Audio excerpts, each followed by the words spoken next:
Walter, thank you for coming. I'm very happy that you are here. That we were talking outside the camera.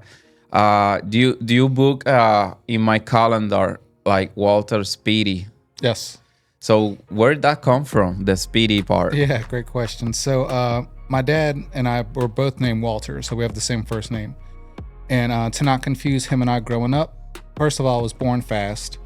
I was born really fast. What is fast? What is born fast? Like Yeah. in a few hours? No, yeah. So my mom, she was. It was just to give you some context. It was a Monday night football game. My dad was watching it, and my mom was like, "I think I'm going into labor." And my dad was like, "You don't think you can wait till after halftime?" And my mom was like, "No, I think I have to go now."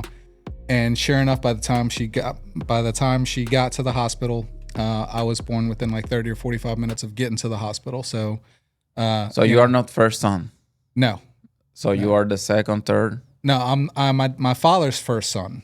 Okay, but for your mom? My mom, I'm her second child. Oh yeah, Yeah, yeah. Some people tell me that the second child, when it come very yeah. It fast. was like that for us too. So yeah, I Yeah. have three daughters. Ah, you have three daughters. Yes. Yeah, so it Amazing. was the same way Congrats. for us. The first daughter took a long time. The second daughter was much faster. So Yeah, yeah, my son take like I don't know 12 hours. This is the first one right. and the only one, but it take like 12 long hours. Very patient. Yeah, I don't know how was your first one, but I was like very patient. Like I was like I know I'm gonna be here like maybe 24 hours, all right. but it was like 12 hours. Yeah, And I was very happy. And I was thinking that, like, coming to here, I always thinking about him, like, wow, I want another. right. How do you step from one to the second? It's pretty well. The second one for us was a little bit easier because you already the first one's the one where you're really scared, and the second daughter when she came, it was kind of just like it added a little bit of stress to the routine, but it was just the same. So my two oldest daughters were so close in age How much? that so one now is 22 and the other one is 20, but it's so they're like a year and a half apart. Yeah, So when my second child was born, our first daughter was about a year and a half old. So it yeah, was pretty easy because they're kind of going through the same stuff. yeah. That's what we want. That I think that's the better plan because you are doing everything together. It's not like you wait 5 years and then you need to restart. A lot of people do it because when you have the first child, you need to come back to work and you are not like preparing yourself to have another one. But in nowadays, I think that's the smart ways is you want more, like do it quickly and you do everything together. And when they are grow, like yours, like they are very close. That's it. Yeah. Um, so Walter, how's your life? What do you do really? You tell me you are a broker. What is a broker do? So a broker is just responsible for the agents that are under them. So a broker, you could look at a real estate broker as just like an extra added level of curriculum that we have to take. So broker is like a higher level. Yeah. So you manage people. Yes. Yes. Okay. So in Louisiana, state of Louisiana, you have Yeah. to start off as a salesperson for 4 years before you can apply or take the test to get a broker's license. Sales in whatever area. No, sales and real estate. Real So estate. it's just a salesperson's license you have for 4 years. After 4 years, you can test and try to get your broker's license. And how do you go to that position? What?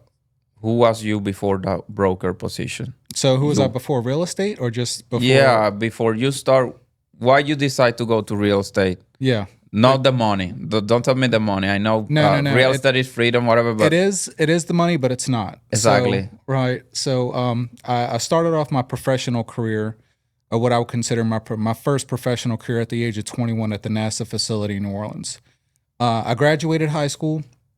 I wasn't sure what I wanted to do. I just knew I didn't know what I wanted to do well enough to go to college and Yeah. spend money and get a student loan and all that stuff because I had just seen my brother graduate from high school 4 years before me. He went to college, got a big student loan, went to Southeastern, didn't finish, and now he has all the student debt.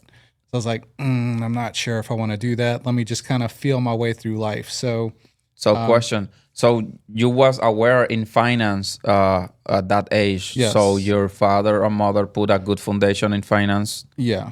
Okay, that's Yeah. good. Yeah. So, I've heard kids, other kids saying, "Oh, well, a student loan. I didn't understand what I was doing." Yeah, No, yeah. no, I knew it is. I Yeah, a knew it lot was a of loan. I people, knew it was debt. I think like 90% of people go to college and they don't understand that. Right.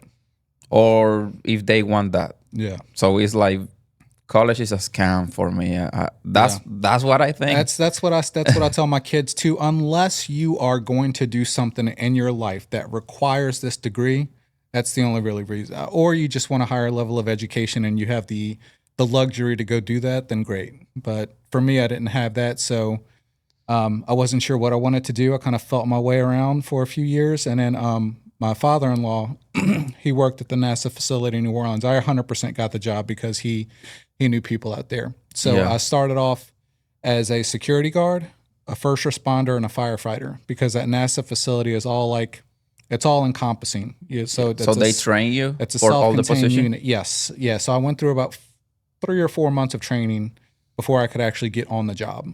Okay. So yeah, I learned a lot about obviously security, fire department because we ran the fire truck too in case we had a big fire out there. Okay. And first responder, you had to have that because we went on medical roles and fire roles, and you had to at least have a base level knowledge of care to give until we could get that person to the hospital.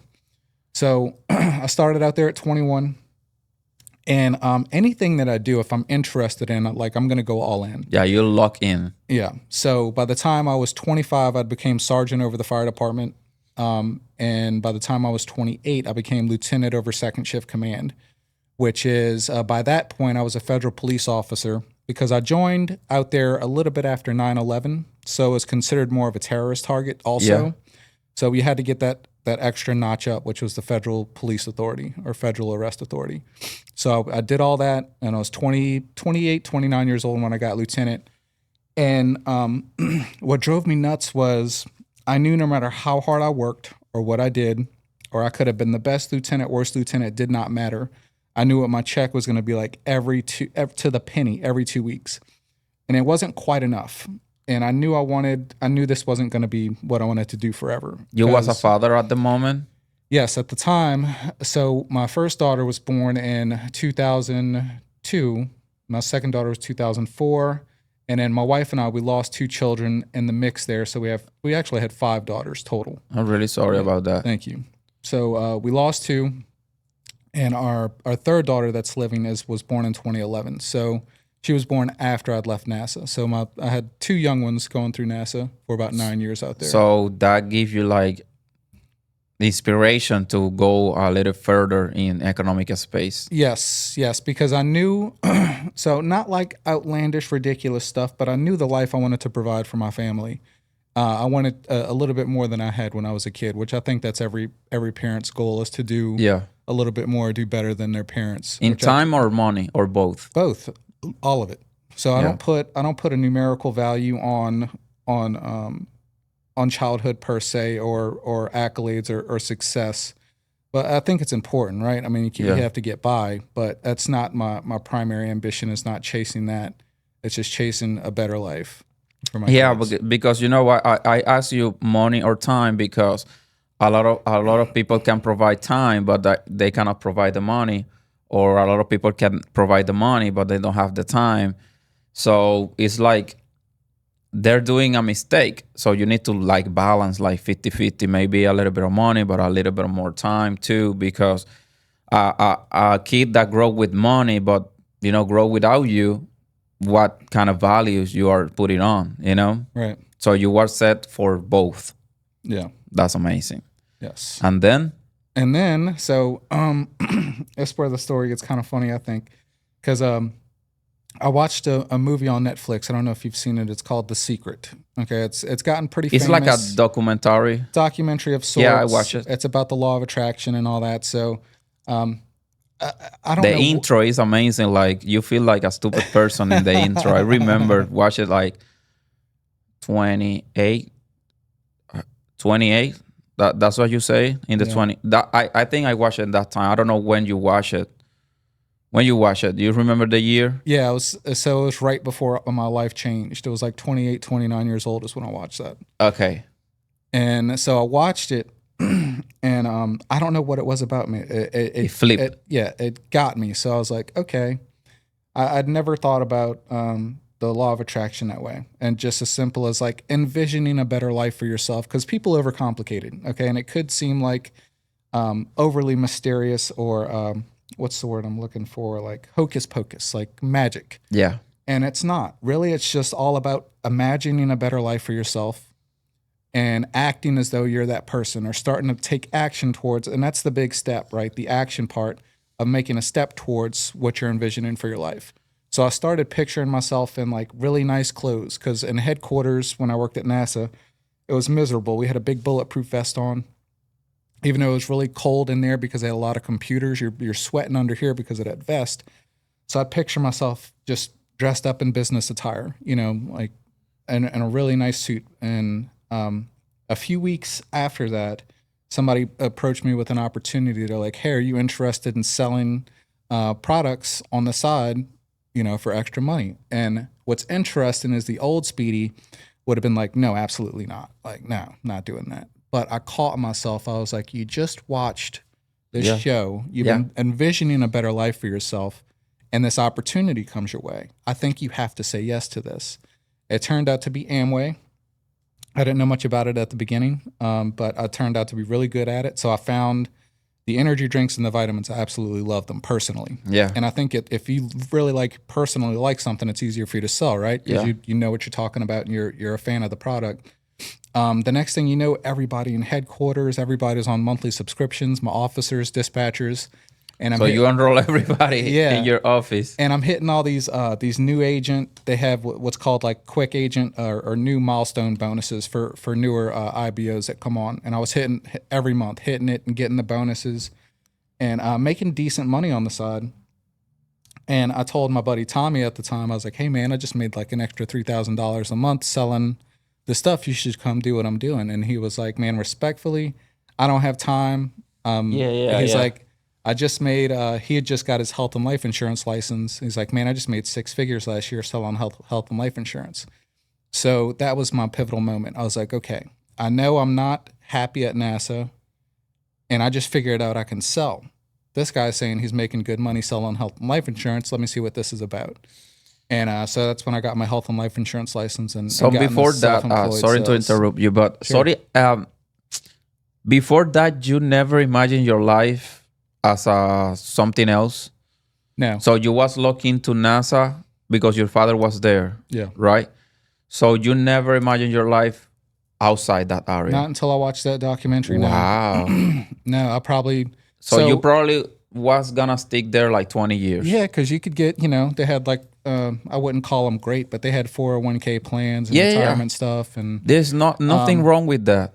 And above me, there was 2 different positions I could have held out for. One was the investigator, which I had zero interest in investigating crimes out at the NASA facility, because there wasn't many. It was kind of, criminal stuff. I wouldn't see that as fulfilling. Yeah. Or I could have been the chief. So that's the person that's over the entire security organization. But I could have been sitting there for 10 or 15 years. Easy. Waiting for that spot to open up, and who's to say it's coming to me when it does. So I think either way, I was at a pivotal moment where I had to do something, and it just so happened to come around at the right time. So since I watched that and left NASA, I've been in self-employed sales for 15 years now. So when you go to health insurance, that was the pivot to quit? Yeah. Wow. Yeah. So as soon as I got my feet wet and learned a little bit about the business, first of all, it had to be something I believed in. I couldn't go sell like just any insurance policy. So we were licensed with the big carriers like Humana, United Healthcare, Blue Cross Blue Shield. So I could shop rates and get you the best plan with other providers.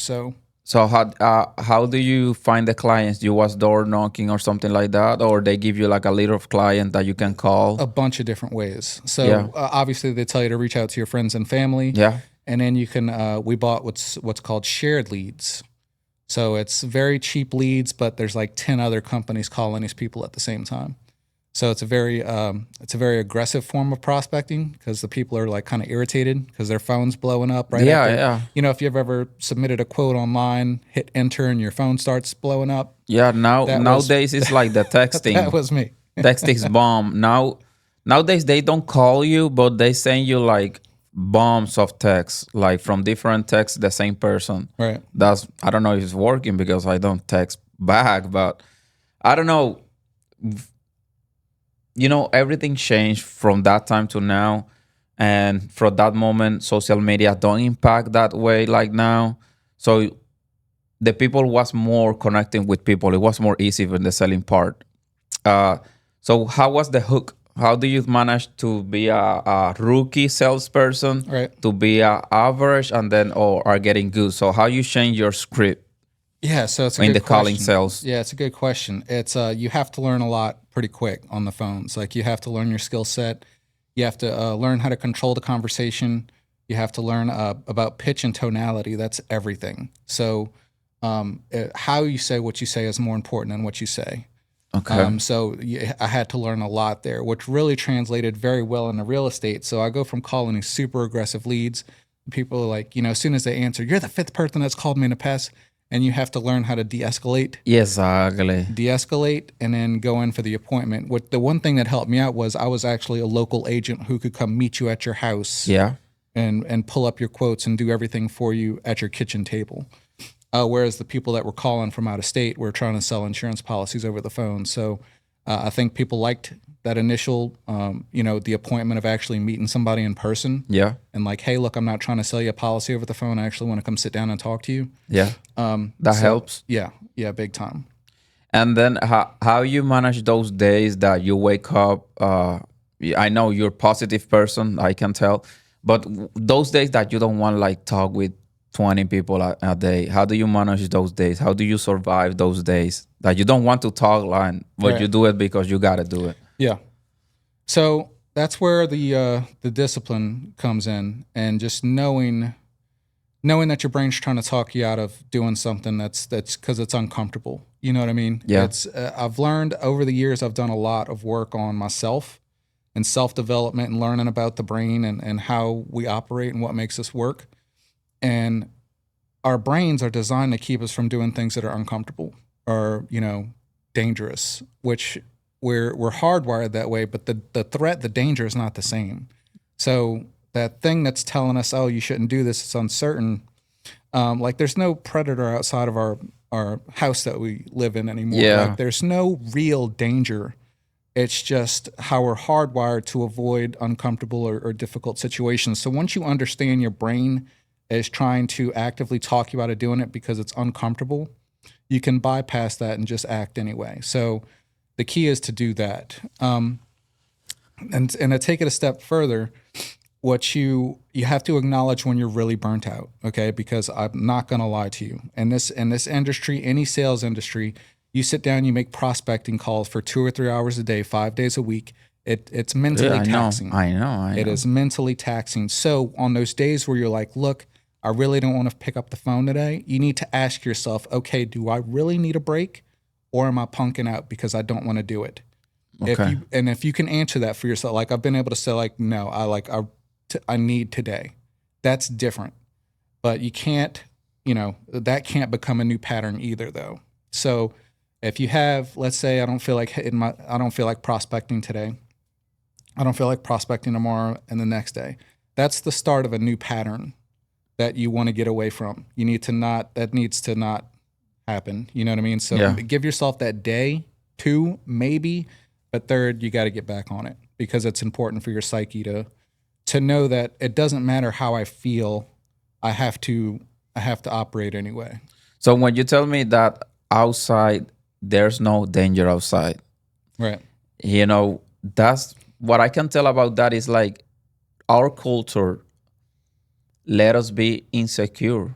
Right. Like, don't take risk. Be secure. So what is secure? Take a debt in college or take a work and that's it. That's the secure life. Right. That's what culture bring us. For me, I'm a risk taker. I prefer to be broke and happy, because Right. I'm building my own ways, like, or have a job, a secure paycheck, and be unhappy. So a lot of people struggle with that mindset.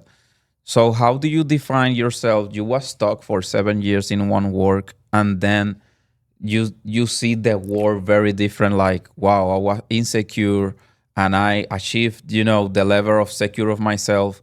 How do you flip that? How you that I call that the wake up call. Right. What was your wake up call? Like, I'm a different person now. I have my eyes open. Right. So I've had several eye-opening calls over the years. So one was the first time I realized, okay, I'm good at sales and I can go out here and do Yeah, this on my own.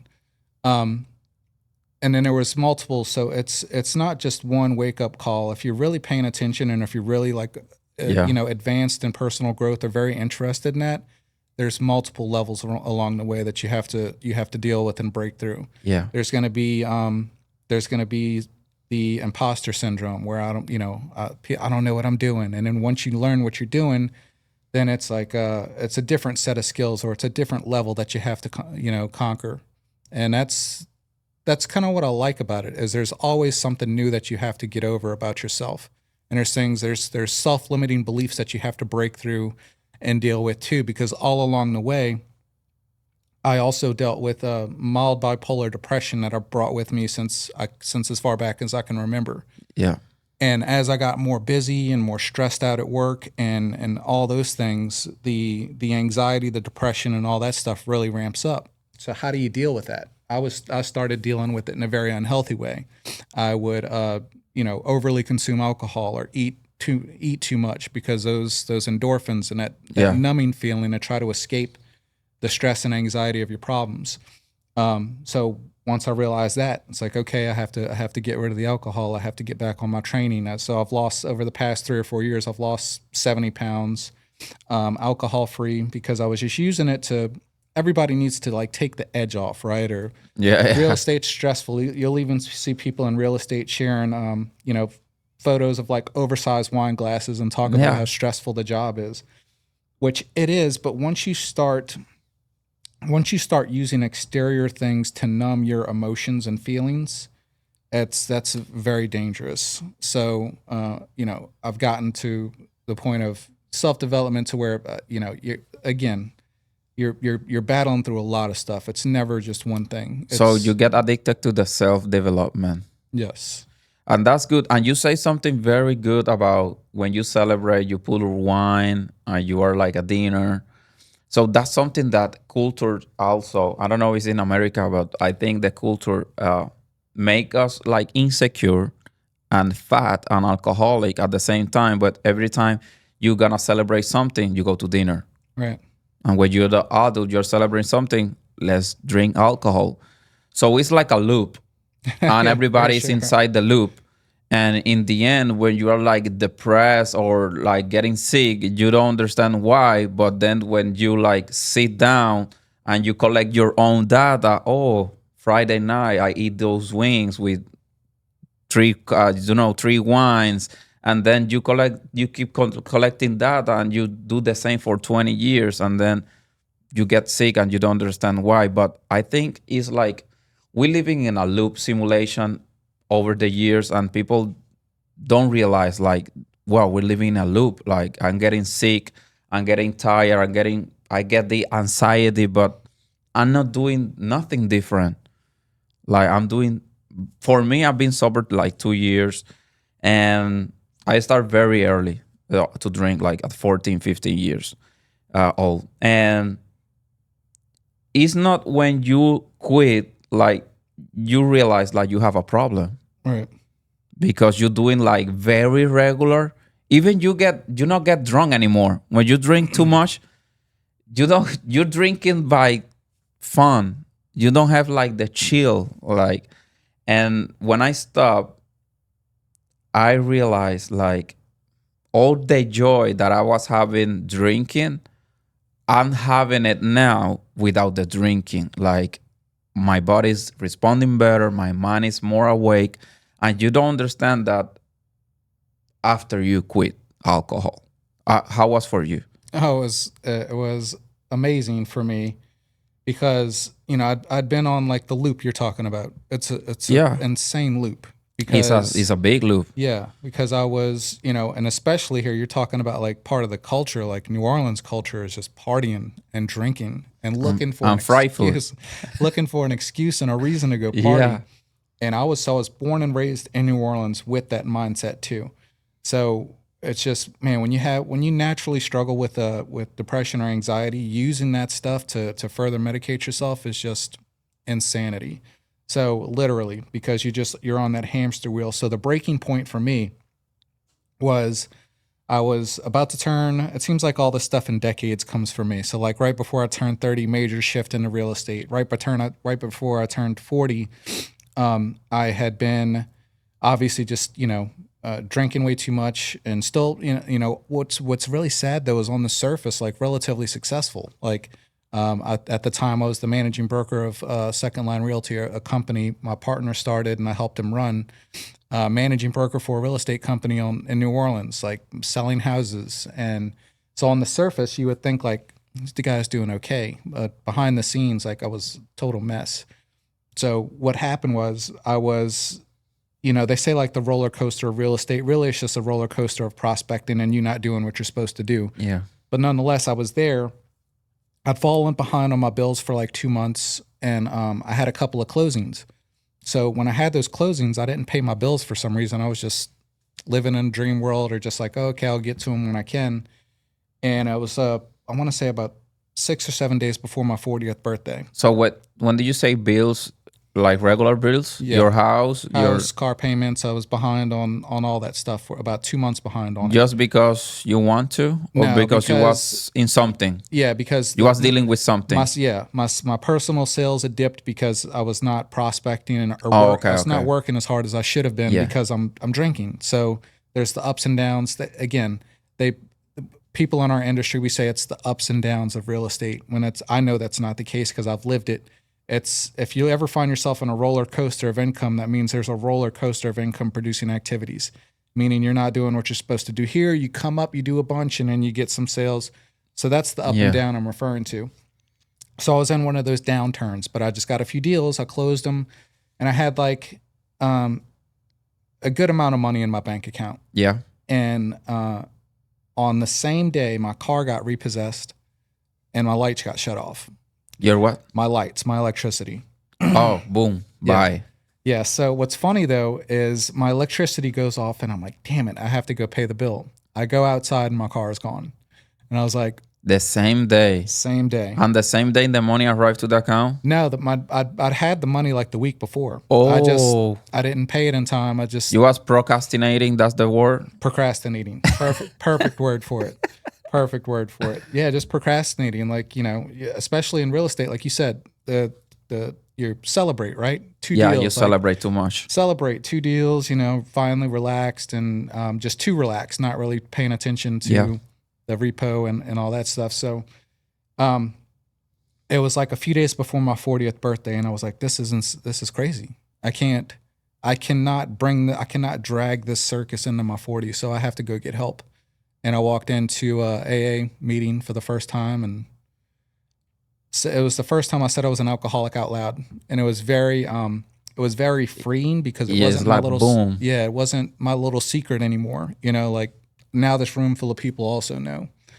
So yeah, man, I just got really dedicated to sobriety and doing the work on myself. And so that's what I said when you said like what's the switch, or like there's so many levels and there's so many switches, Yeah. and there's so many different ways you can take your life, and there's so many different ways you can like level up and just keep going and keep growing. So it's never like stagnant. There's a switch or there's a flip at multiple different phases of your life if you're paying attention. Yeah. If you love development, you think you peak, but there's another peak. Like you find another trick in your life, in your mind, like, oh, I can do better, I can do better. But it's sad, like a lot of people go to the self-development just to feel good. Like, oh, I'm a part of something. Let me join this group. They are talking positive things and I feel good about myself. But then they go behind doors and they are like very dark, very depressed, very sad, and they don't put the work. And but I mean, For me, the love of self development and addicted to success on whatever success is for me or whatever people, um, I think that's what make me alive. You know, try to find the solution of the problem, try to find what is this happening to me, how I can fix it. Like that's addicted. So I can think when you are addicted to something, you can shift that to a very productive Oh, absolutely. part. Yes. You understand what I'm Oh, trying to absolutely. say? Yes. If you naturally have an addictive personality, Yeah, you can absolutely channel that exactly. to whatever you want. That's more Like let's say positive. like you are like addicted to be sad, because there are people like very addicted to be sad and depressed, and you have like certain medication and stuff, therapy, whatever. But if you like flip and you can channel that addiction to read some books at least, hear some podcasts at least, your life is gonna change because you are like consuming productivity, but you are in the dark. I don't know how you can change in the dark. How you can change in the dark? It takes, first of all, awareness, right? You have to be honest with yourself about where you're at and what's going on. Past that point, it's action. Like you have to get up and do something. And even on my lowest days, I would consider like taking a shower and like getting myself clean. Yeah, That was like a win some days. And you need to take those. You know yeah, what I mean? Like if you're really, really like I've been there where you're talking about that space, I've been there. And all you have to do is the next thing. Whatever that next thing is for you, just do that. If that's get in the shower, get in the shower. If you need to do, if there's something you've been putting off at work, just make that phone call. If just whatever the next thing is for you, you have to do that. You have to do anything to get out of your current just stagnant mode. So it's unfortunately it's action. Like you have to get moving. so how do you change from health insurance to real estate? Who changed you? Yeah, so actually, the Affordable Care Act changed everything for me, The or what? as the Affordable Care Act, or is also Okay, known as Obamacare. okay, Before that, the I was helping people protect their health and their finances if something major happened to them, okay. or if they got sick, and then it goes from that to that the government was now forcing people to get it, and if you didn't get it, you would get fined. You would have to pay a big fine with when you file taxes. So it just wasn't fun anymore. Like the appointments changed because people were now mad because the government was forcing them to get it, and if they didn't Yeah, get it, it was they were going to get fined. And in most cases, it was way more expensive than it was before yeah, because anybody could get the policy. And now look, I could get the health insurance. Before that, I couldn't get my policies I was selling because I have sleep apnea and I was over a certain weight. So I need to be very clear. Like I like the fact that I could get private health insurance, but the regular consumer suffered there. And again, it just wasn't fun anymore. So I was like, where can I take everything I've learned so far into an industry that, for the most part, people are happy with what they're buying? Because all I was doing with health and life insurance was just needs based consultation. Okay, where are we at? What do you need? How can I help? yeah. Real estate's the same way. Okay, what do you have? What do you need? How can I help? It's the same approach. It's just it's shifted from insurance policies to homes. So, but who was your role model in real estate? Like, who guide you in that area? Oh, I didn't really have a role model in real estate. So, how was your first job in real estate? So I started off with the Keller Williams here in Slidell. Started off at the Keller Williams office just as a salesperson. I Okay. did have a team leader at the time. His name was John Sibley. I'll give him a shout out because he was pretty good at teaching me about contracts and all that. So you start to sales houses without the Yes. license. No, I had the license. So okay, You have okay. to have a license to sell homes. Yes.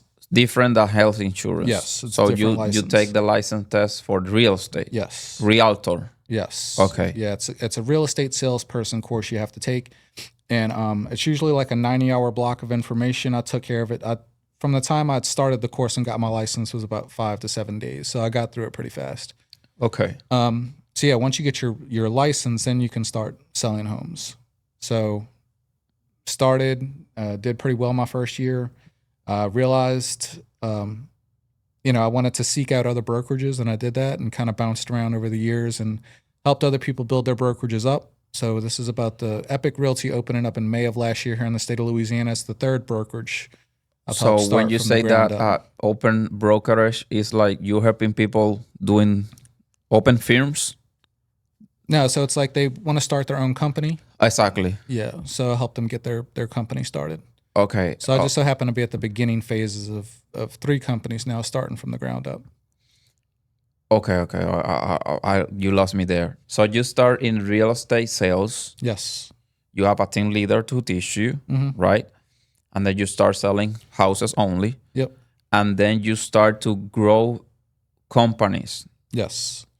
Outside that company, you start. So it's just But you never left that still work. no, still in real estate, but just left to different brokerages. So Keller Williams was my first stop. Keller Williams. Yep. Yes. I worked there for about a year, and then I went on to Elite Southern Realty in New Orleans. So it's a different brokerage. Okay. Helped Sales, them, selling yeah, homes. just sales. Okay. And then third brokerage, I went to the agency of M. Grass Group on the South Shore. That guy, Matthew Grass, he was building his brokerage from the ground up. He was starting from scratch.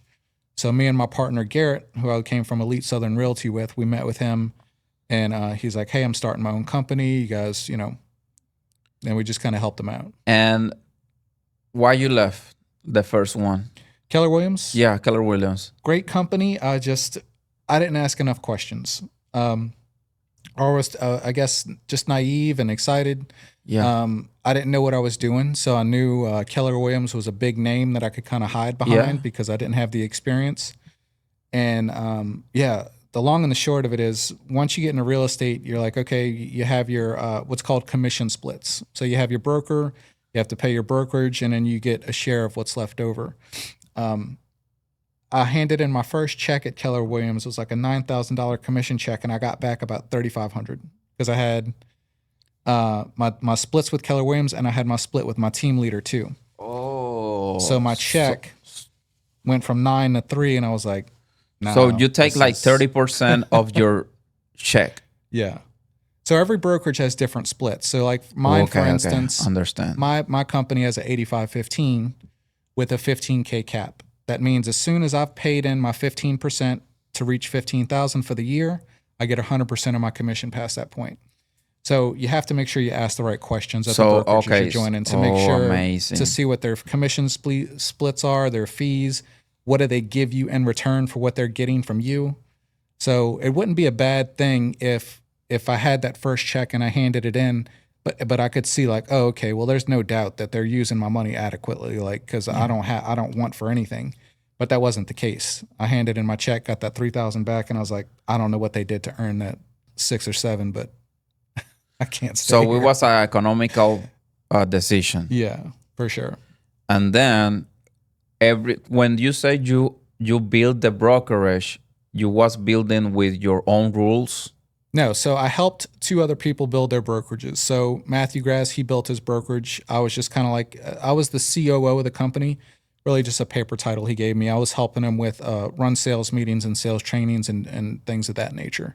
Okay. So as he was the principal owner, I just helped him, as like his right hand, helped him build it up. And same thing with Second Line Realty. My partner, Garrett Frank, he was the principal owner and broker at first.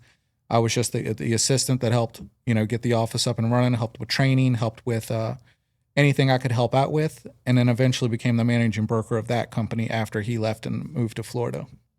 So that's your current now? Yeah. And so right now you are training most of the part, so you are not selling more homes? No, so I do sell every once in a while, like friends, family, referrals, stuff like that, but I'm not actively prospecting like I was when I was a salesperson, because now I have 80 agents that I'm responsible for. So I help manage and train them, make sure they have everything they need. And so that's my primary role right now. So you're like a coach? Kind of, yeah. So managing broker is there for a lot of different reasons. They're there for compliance purposes, to answer any legal questions, review your contracts if there's a contract dispute, a bunch of different things, and things in real estate that can go sideways. The broker's kind of there to be that sounding board and say, hey, look, this is what I'm dealing with. What would you do? So it's a mixture of coaching, compliance, bunch of different stuff. So you've been in the real estate world like for 15 years? I would say 13 years real So estate. 13 years. Yeah, coming up on 13 years. So how the economic impact affect your people in when the interest goes so high and people are not buying more homes and Yeah, whatever. so it definitely makes an impact, right? But Yeah. it's for the agents that are really like just stay locked in and keep their numbers up in terms of the contacts. So you have what's called income producing activities. Like what are you doing on a daily basis to get the next deal or talk to somebody about real estate? For the agents that do that on a consistent basis, you might see a little drop off in production just based off of market conditions, but for the most part, they're always going to be closing deals because it's just always about the action. So, did I see a whole lot? No, not really, because a lot of my agents are just they know the grind and they know, hey, it doesn't matter. I have to go find. It's all about finding who needs your help, and the more phone calls you make to find out, hey, do you need help with anything? How can I help out?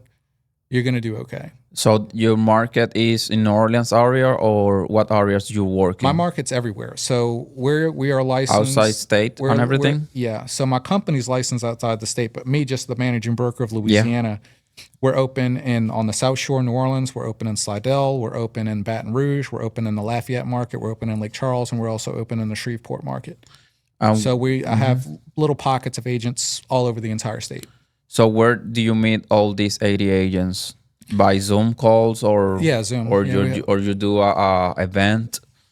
I do all that stuff because I feel like it's important, especially in a cloud-based model or a brokerage where you have a bunch of agents everywhere. I think it's still important to have that personal touch. So we do biweekly sales meetings on Zoom, and we also have our area leaders coordinate local events, local get-togethers once a month.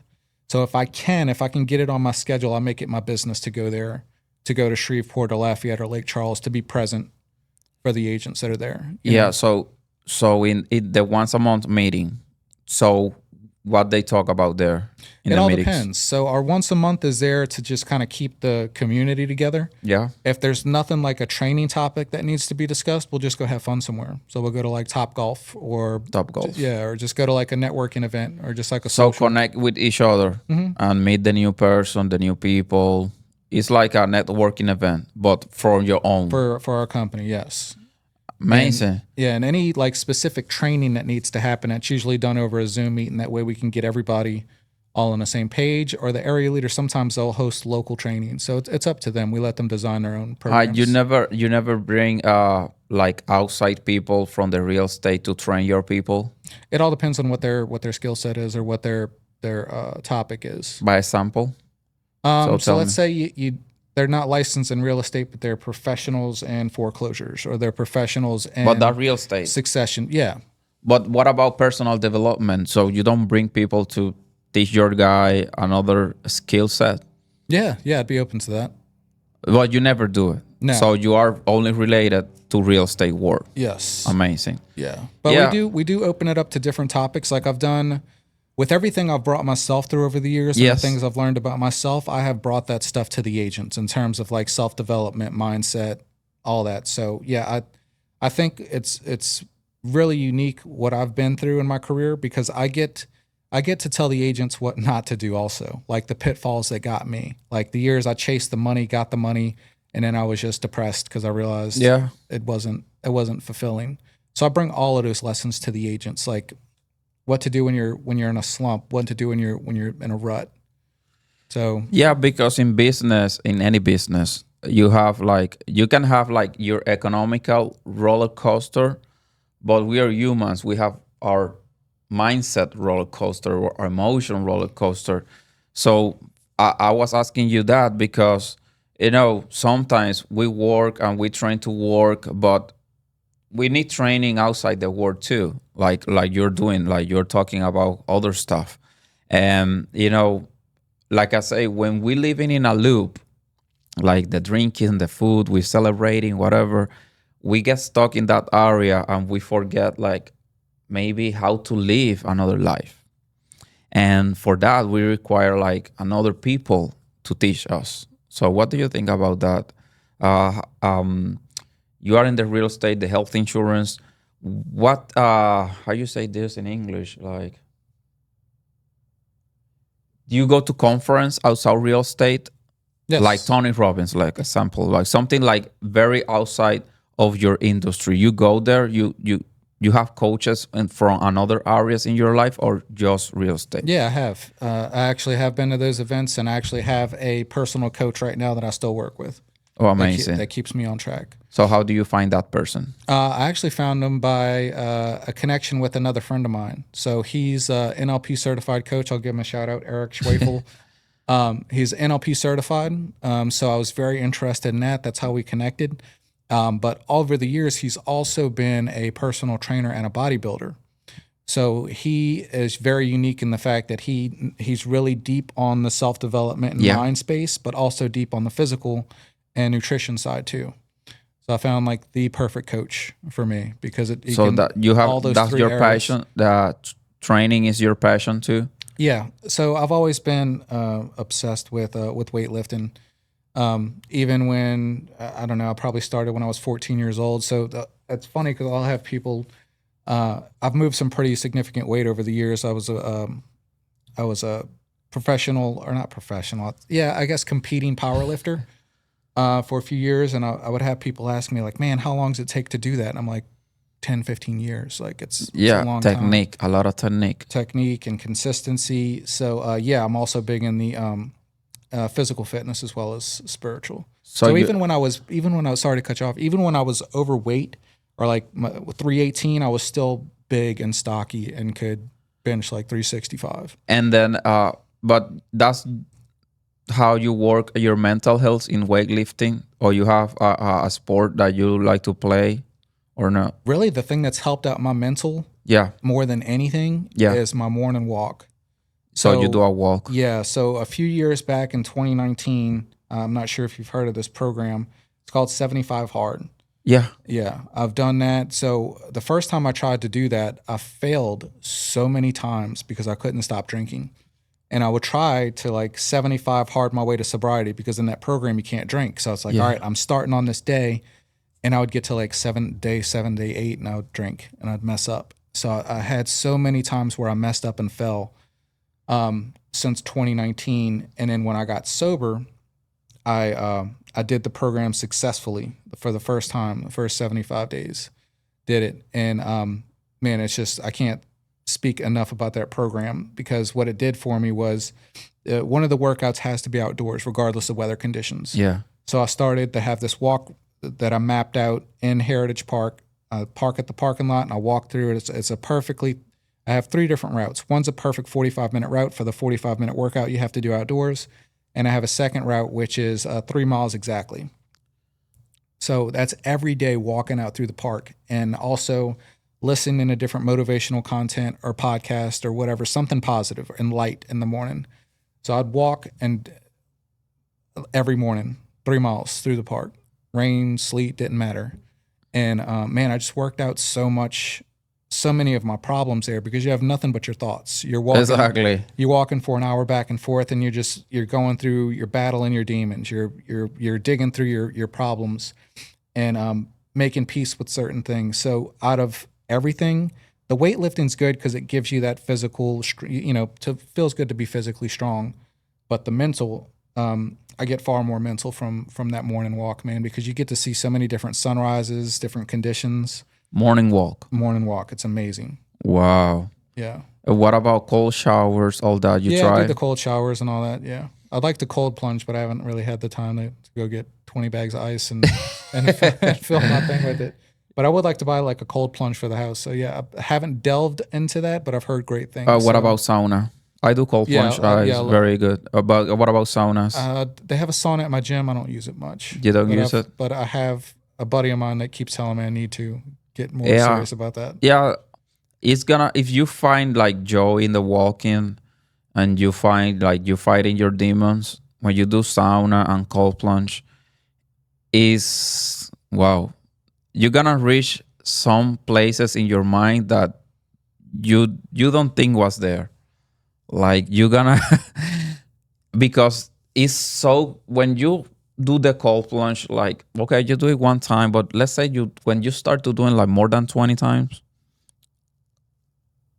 you are so deep connect with your body like you start to grow another flower in your mind, like another seed is put it there, and another level is gonna open. And the same with the sauna. And when you do both, for my perspective, it's like, man, boom, like that's me, that's my idea. How, oh my god, it's like it start to develop like some things because you are so deep connected. It's not like you're sitting around, oh, let's meditate. That bring you to that level. Like when you're like 15 minutes in a sauna, oof, you are so connect with you, Right. and that help you a lot. So I recommend you like do the sauna at So how do least. you do the cold plunge? What's the most efficient way you found to do it? uh well, I have I buy a cold plunge, it's called, and I put the ice in my freezer. So I buy cold blocks. So I don't know, it's very big, like bricks of Right. ice. So you put it there, and it's like 39s, Yeah. 39 get very low, and Yeah. get in. I need a bigger freezer. Get yeah, you need a bigger freezer. Uh, Mostly I eat like fresh food, so my freezer is empty. So I put it there, the blocks, and you put it in the cold plunge and get in. It's very cold, Yeah. especially now the winter is coming. Is the better way to do it because that water is gonna be 30 every time. So in summertime, it's not like that. So it's cold shower. But right now, is we're gonna come back to the cold plunge, Yeah. and I think it's one of the best decision ever. And I have my own sauna too.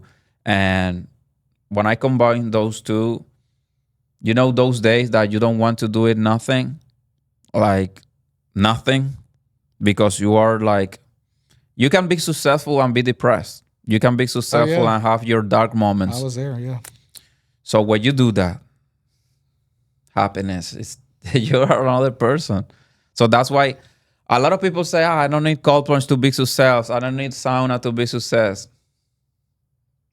Do it. You don't need it, but Exactly. it's the extra, right? I It's know, but the when you do it, when you put in a position of discomfort, because you are suffering there, you are suffering the cold right. plunge. But when you do it, maybe it's not gonna give you success or money or love or whatever, but what happened in your mind, that's why you're successful doing Right. it. That's what happened to me, and I always recommend. And And it's good for the pain of the it's body too. yeah, and it's going to translate to more success, like more everything, Yeah. because it has to. And you're absolutely right when you said, you don't. I don't need to exercise Yeah. to be successful. I don't need Yeah. to walk every morning to be successful, but doing all those things that gives me 1%, 2% extra advantage over either my competition or over the person I was yesterday Yeah. is going to Exactly. absolutely translate over time. So, yeah, I like that.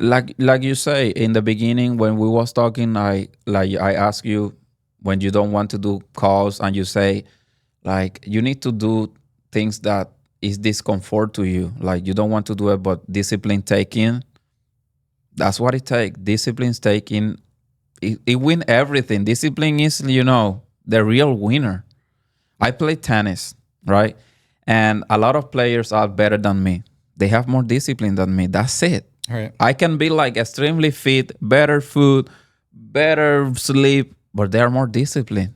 All right. So that's what they are better. So I think I need to be more disciplined in that area because maybe I focus discipline on other areas, but man, I'm a human. I'm trying to be human. And I'm really glad that you are very successful on what do you want in life, what make you happy, because happiness is everything. Whatever money you have, whatever you do in life, happiness is, the end goal, and you doing it. And you are not like, I don't feel like you are quitting. I feel like you are like starting yet. Yeah. I'm just getting started. Exactly. Yeah. And that's very good for you. I'm very glad that I met you, and I'm speechless in some way. Like you can manage your way to be on a regular job, transition to a business, and now transitioning to coaching. You do your wake up, and you want to continue to wake up. Man, that's something for me is inspiring because, like I say, a lot of people in the loop don't wake up, I know. It's and they sad. want to, like because a lot of people in the loop like, oh man, I want to change my life, I want to travel, I want more money. You are alive, so you are waking, so you are here, so you can do it. But the loop is like a trap, Yeah. so you get out. Yeah. So It's welcome. yeah, thank you. Thank you. And it's you're spot on because it's dangerous, man. I've It's seen there's dangerous. so many people that are in that loop that don't even know they're No, they in it. don't know. And it's nothing wrong about that because a lot of people, we need a lot of people in the loop. Uh, because sometimes when you are working so much and you connect with too many people, like are in STRF of working on development, sometimes you need talk with a normal person with other insight of life that you can disconnect from the entrepreneurship side and be human.